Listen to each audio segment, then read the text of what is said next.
Hello student friends.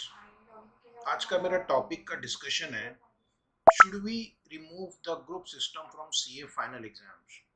यानी मेरा कहने का मतलब है कि अभी जो करंट सिस्टम है जिसमें जब तक आप तीनों सब्जेक्ट पास नहीं करते हैं एग्रीगेट 50% पे, तो आप वो ग्रुप पास नहीं कर सकते। इसकी वजह से क्या हो रहा है कि कई बार स्टूडेंट को 59 और 39 मार्क्स भी आ गए हैं तो स्टूडेंट ग्रुप फेल कर जाता है और उसको वापस पूरी तैयारी करनी पड़ती है।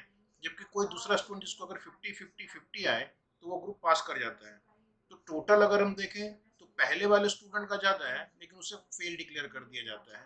ग्लोबली अभी किसी भी प्रोफेशनल एग्जाम में ऐसा ग्रुप सिस्टम नहीं रह गया है, चाहे वो सीपी एग्जाम हो, एसीसीए की एग्जाम्स हो, जहाँ पर अगर आपने एक सब्जेक्ट पास कर लिया तो सब्जेक्ट आप एक पर्टिकुलर पीरियड के लिए पास डिक्लेयर कर दिया जाता है, जैसे 12 मंथ्स या 18 मंथ्स के लिए। लेकिन हमारे एग्जाम में क्या हो रहा है कि स्टूडेंट बहुत अच्छा है, अगर दो सब्जेक्ट में है लेकिन किसी एक में फेल हो गया तो उसे पूरा ग्रुप फिर से देना पड़ रहा है, जिसकी वजह से बहुत सारे अच्छे स्टूडेंट भी कंटिन्यूसली फेल हो जाते हैं। तो मेरा ऐसा सजेशन है कि इंस्टीट्यूट को ये फाइनल से कम हो सके तो इंटर से भी, हो सके तो फाउंडेशन से भी, लेकिन कम से कम फाइनल से तो एक ग्रुप सिस्टम हटना ही चाहिए। यानी एक बार एक सब्जेक्ट में आपने अगर 50 या 55 जो भी मार्क्स है पासिंग के लिए वो आ गए, तो आप क्या करो, 18 मंथ तक बच्चे को उस पेपर के लिए या 24 मंथ तक उस पेपर को वापस देने की जरूरत नहीं है। इससे स्टूडेंट क्या करेगा, एक दो सब्जेक्ट में फोकस करेगा और पूरे ध्यान से पढ़ाई करेगा और अच्छे से अच्छा कॉन्सेप्ट क्लियर करके एग्जाम में जाएगा। अभी उसके पास टाइम कम रहता है, उसकी वजह से वो हड़बड़ी हड़बड़ी में पढ़ाई करता है, किसी भी सब्जेक्ट को पूरा जस्टिस नहीं दे पाता है और उस चक्कर में काफ़ी ज़्यादा फेलियर रेट है।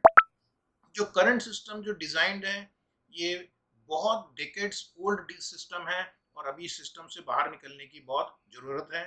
The old system was designed more to fail the student rather to pass the student.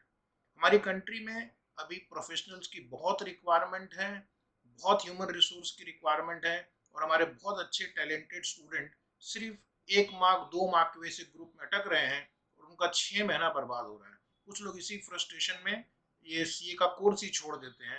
हम देखेंगे कि धीरे धीरे अभी सीएस में रजिस्ट्रेशन बढ़ रहा है या एसीसी में रजिस्ट्रेशन बढ़ रहा है, लोग सीपीए की तरफ जा रहे हैं और इसका कारण है हमारे सीए का एक बहुत ही डिफिकल्ट प्रोसेस जिसमें स्टूडेंट पास होता है। इसमें कोई खुशी की बात नहीं है कि हमने इतना कॉम्प्लेक्स सिस्टम डिजाइन किया है जिसमें बच्चे बार बार फेल होते हैं। This system is design to fail the student, not to pass the student. और ये बहुत बड़ा ड्रॉबैक है। मान लो ये सिस्टम बहुत साल पहले से चल रहा है, इसका मतलब ये नहीं कि हमें उसको वापस देखने की जरूरत नहीं है। अब समय आ गया है कि हम पूरे सिस्टम को ओवरहॉल करें, एक बार फिर से देखें कि क्या ये ग्रुप सिस्टम की रिक्वायरमेंट है आज की तारीख में, एंड उसके बाद फिर हम एक बार डिसीजन लें।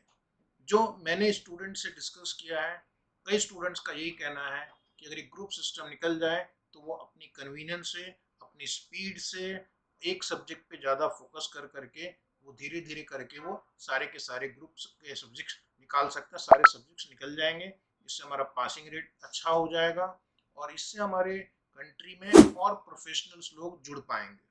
अभी बहुत सारे अच्छे स्टूडेंट भी घर पे बैठ के तैयारी करते रहते हैं, फिर एग्ज़ाम के बाद फिर तैयारी करते हैं, तो उनका बहुत टाइम एनर्जी वेस्ट होता है और काफ़ी लोग डिप्रेशन में भी चले जाते हैं। तो मेरा इंस्टीट्यूट से रिक्वेस्ट है कि आप ये फाइनल में ग्रुप सिस्टम को रिविजिट करें और हो सके तो ग्रुप सिस्टम को हटा दें। मैंने इस बारे में इंस्टीट्यूट के सेंट्रल काउंसिल मेंबर को भी लिखा है, मैंने एग्जामिनेशन बॉडीज को भी लिखा है, लेकिन कोई अभी तक कॉन्क्रीट जवाब नहीं आया है। मैं चाहता हूँ कि आप ये वीडियो ज़्यादा से ज़्यादा लोगों को शेयर करें ताकि ये मैसेज इंस्टीट्यूट तक पहुँचे किसी भी तरह। और ये बहुत ही वक्त की रिक्वायरमेंट है कि ग्रुप सिस्टम निकल जाए। तो thank you very much and I wish you all the best.